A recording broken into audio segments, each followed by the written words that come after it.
गांव के आखिरी छोर पर जहां खेत खत्म होते थे और पुराने पीपल के पेड़ शुरू होते थे, वहां एक टूटा हुआ मंदिर था। उस रात बारिश होने वाली थी, हवा भारी थी और दूर कहीं कुत्ते लगातार भौंक रहे थे। मंदिर के पीछे एक औरत बैठी थी। उसके सामने एक काला कपड़ा बिछा हुआ था। उस कपड़े पर कुछ चीजें रखी थी, राख, नींबू, लाल धागा, सरसों का तेल और कुछ बाल। वो औरत धीरे धीरे मंत्र पढ़ रही थी। उसकी आंखें बंद थी, लेकिन चेहरे पर नफरत साफ दिखाई दे रही थी। अचानक उसने वो बाल उठाए और उन्हें काले धागे में बांधने लगी। जिस सुख ने मुझे जलाया है, अब वही सुख उसे खा जाएगा। उसने वो बंधा हुआ धागा एक छोटी पुड़िया में रखा, फिर अपने सामने रखी एक तस्वीर पर काला तेल टपकाया और अगले ही पल मंदिर के अंदर रखे दिए की लौ मशाल की तरह बड़ी होकर जली और अपने आप बुझ गई।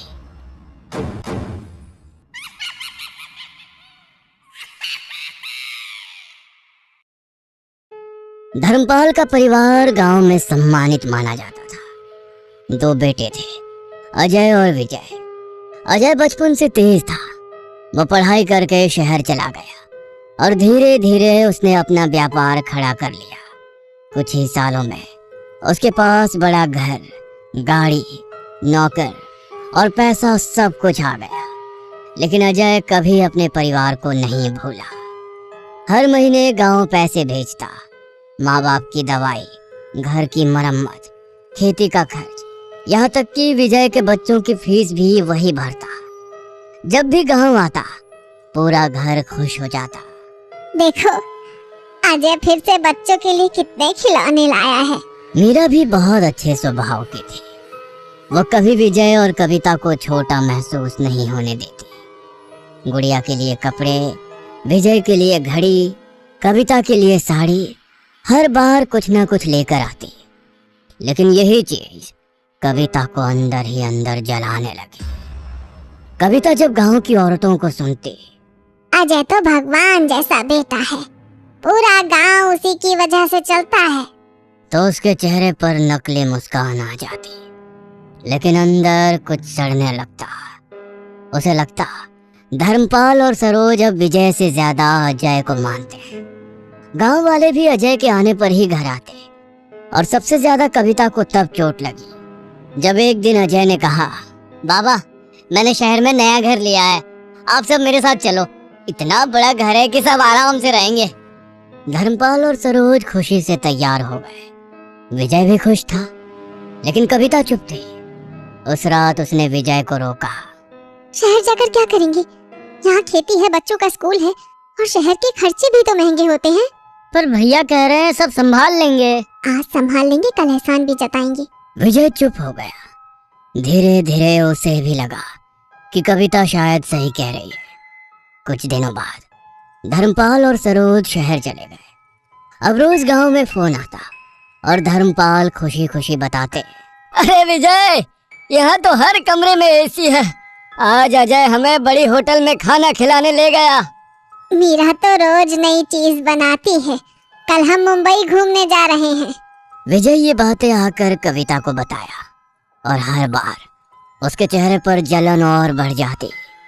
अब उसे मीरा की अच्छाई भी दिखावा लगने लगी थी। वो रात में जागकर सोचती, अगर मेरे हिस्से में ये सुख नहीं तो उनके हिस्से में भी नहीं रहेगा। गांव में एक बूढ़ी औरत रहती थी। लोग कहते थे वो तंत्र मंत्र जानती है। कविता कई रात चुपके से उसके पास जाने लगी। धीरे धीरे उसने सीखना शुरू किया। बालों से वशीकरण, खाने में मिलाने वाली राख, नींबू और धागे की क्रिया और तस्वीर पर किए जाने वाला तंत्र। पहले उसे डर लगता था, लेकिन जलन इंसान से वो सब करवा देती है जो वो कभी सोच भी नहीं सकता। कुछ महीनों बाद एक दिन कविता अचानक बदली हुई दिखाई दी। उसने विजय से कहा, भैया भाभी को गांव बुलवा लो, माँ बाबा गए तब से वो यहाँ आए ही नहीं। विजय खुश हो गया। उसे लगा आखिरकार कविता का मन बदल गया। लेकिन उसे क्या पता था उसकी पत्नी के मन में क्या चल रहा है। अजय और मीरा गांव आए, पूरा घर खुश था। कविता भी नकली मुस्कान के साथ उनकी सेवा कर रही थी। लेकिन रात होते ही वो बदल जाती। एक रात जब सब सो गए, वो धीरे से अजय के कमरे में गई। उसने सोते हुए अजय के सिर से कुछ बाल काटे, फिर उसके बटुए में एक छोटी पुड़िया रख दी।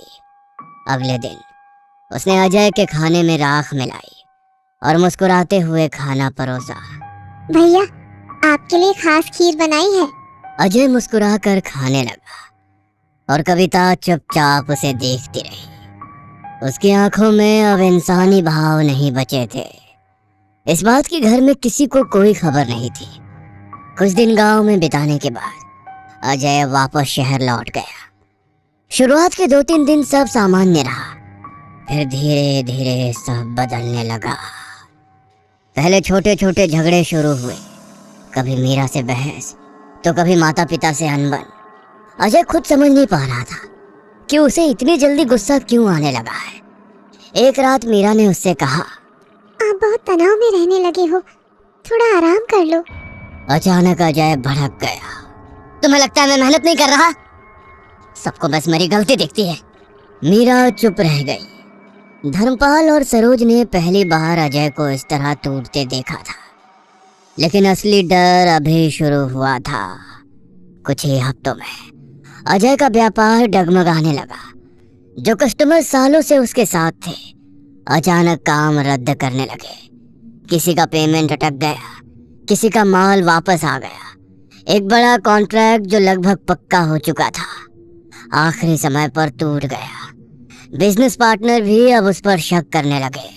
अब अजय, तुम्हारे फैसले अब पहले जैसे नहीं रहे। तुम हर काम बिगाड़ रहे हो। अजय पूरी रात फाइलों के सामने बैठा रहता, लेकिन उसका दिमाग जैसे काम करना बंद कर चुका था। कई बार उसे लगता जैसे कोई उसके कान में फुसफुसा रहा हो। रात में अचानक उसकी नींद खुल जाती और उसे लगता कमरे में कोई खड़ा है। उसकी अलमारी के पास कोई काली परछाई खड़ी थी। अजय घबरा कर उठा, लाइट जलाई, लेकिन वहां कोई नहीं था।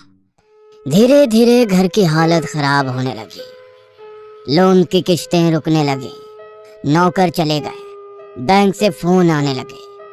एक दिन मीरा ने डरते हुए पूछा, अगर अगले महीने भी पेमेंट नहीं हुआ तो क्या हमें घर छोड़ना पड़ेगा?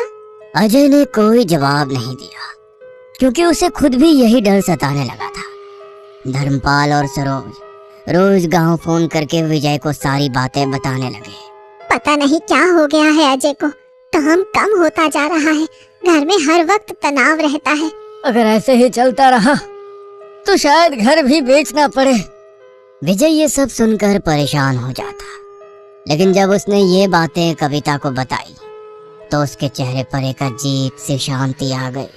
उसने मन ही मन सोचा, तो आखिर असर शुरू हो गया। उस रात कविता ने विजय से कहा, मुझे लगता है भैया पर कोई बुरी नजर है, उन्हें गांव बुलाओ, यहाँ तांत्रिक इलाज करवाना पड़ेगा।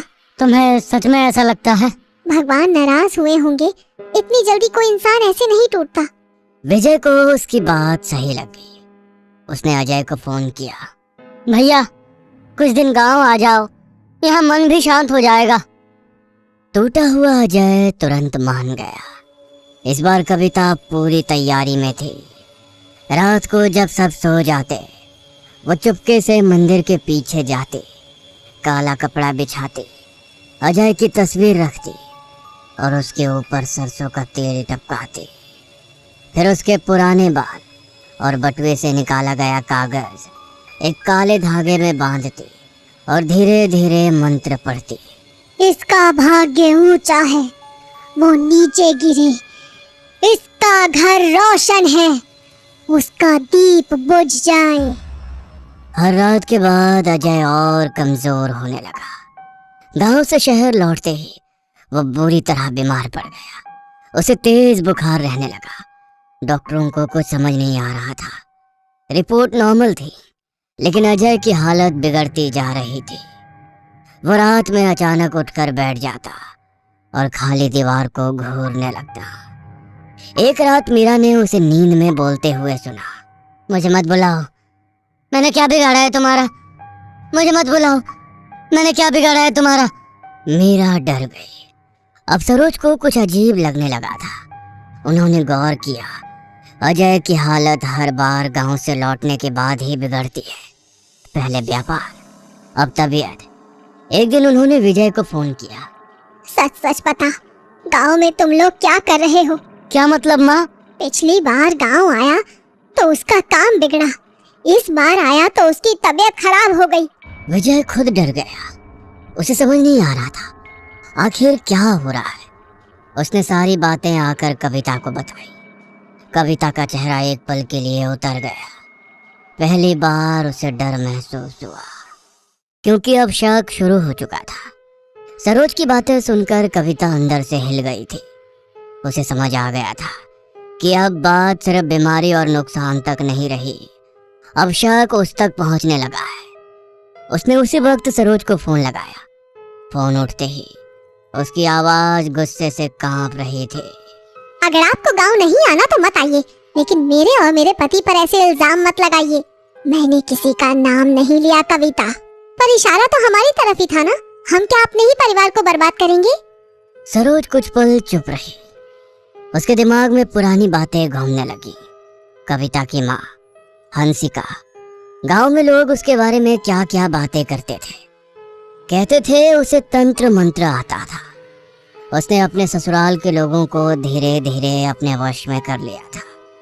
फिर एक एक करके उनकी जमीन, दुकान और संपत्ति सब उसके नाम हो गई। लेकिन हंसिका की सबसे खतरनाक बात ये थी कि बाहर के लोगों के सामने वो बहुत अच्छी और सीधी औरत बनकर रहती थी। सरोज भी उसकी मीठी बातों में आ गई थी और बिना ज्यादा सोचे उसकी बेटी कविता की शादी विजय से करवा दी थी। अब उसे अपनी वही गलती याद आ रही थी। उस रात सरोज ने फैसला कर लिया, वो अजय को फिर गांव लेकर जाएगी, लेकिन इस बार सीधे मंदिर। उसने धर्मपाल को सारी बात बताई। मुझे कुछ ठीक नहीं लग रहा। तुम घर पर रहो, मीरा और आर्यन का ध्यान रखना। मैं अजय को लेकर गांव जा रही हूँ। धर्मपाल भी अब डर चुका था। उसने बिना सवाल किए सरोज की बात मान ली। सबसे बड़ी बात, सरोज ने विजय और कविता को कुछ नहीं बताया। अगले ही दिन वो अजय को लेकर गांव निकल गई। गांव से थोड़ी दूर पुराने जंगल के बीच एक प्राचीन मंदिर था। वहां रहते थे स्वामी महाराज। लोग कहते थे उन्होंने कई ऐसे लोगों को ठीक किया था जिन पर कुछ किया गया हो। सरोज सीधे अजय को लेकर वहीं पहुंची। मंदिर के अंदर घंटियों की धीमी आवाज गूंज रही थी। अगरबत्ती की खुशबू हवा में फैली थी। स्वामी महाराज आंखें बंद किए बैठे थे। सरोज ने बैठते ही पूरी कहानी सुना दी। अजय चुपचाप बैठा रहा। महाराज, अगर मेरे बेटे पर किसी ने कुछ किया है तो उसे देखिए और उसे बचा लीजिए। स्वामी जी कुछ देर शांत बैठे रहे, फिर धीरे से बोले, कल सुबह इसे लेकर तुम्हारे गांव के मंदिर आना। उस रात सरोज पड़ोस के गांव में अपनी एक पुरानी सहेली के घर रुक गई। अजय को अभी भी समझ नहीं आ रहा था। उसे बस इतना लग रहा था कि उसकी माँ बहुत डरी हुई है। वो अपनी माँ के खातिर सब मान रहा था। लेकिन रात में उसे फिर वही सपने आने लगे। एक काली परछाई जो उसके कान में फुसफुसा रही थी, तो बच नहीं पाएगा। अजय अचानक पसीने से भीगा उठ बैठा। अगली सुबह दोनों मंदिर पहुंचे। अजय मंदिर की सीढ़ियों तक गया, लेकिन जैसे ही अंदर भगवान की मूर्ति देखी, उसके कदम रुक गए। उसका चेहरा अचानक बदलने लगा। माँ, मुझे अंदर नहीं जाना, चलो यहाँ से। सरोज का दिल धड़क उठा। ये वही अजय था जो रोज पूजा किए बिना घर से नहीं निकलता था। आज वो भगवान से मुंह फेर रहा था। सरोज ने तुरंत स्वामी जी को आवाज लगाई। महाराज, ये मंदिर के अंदर आने से मना कर रहा है। स्वामी जी समझ गए। उन्होंने पास रखी राख उठाई और अजय के माथे पर लगा दी। अगले ही पल अजय का शरीर जोर से कांप उठा, जैसे उसे बिजली का झटका लगा हो। वो पीछे गिर पड़ा और जोर जोर से सांस लेने लगा। मंदिर के अंदर बैठे लोग डर गए। स्वामी जी की आंखें गंभीर हो गईं। इस पर कुछ किया गया है। सरोज की आंखों से आंसू निकल पड़े।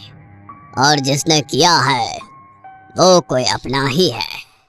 उसे इसकी तरक्की, इसकी खुशी और इसके परिवार से जलन है। सरोज का दिमाग सीधे कविता की तरफ गया, लेकिन उसने कुछ नहीं कहा।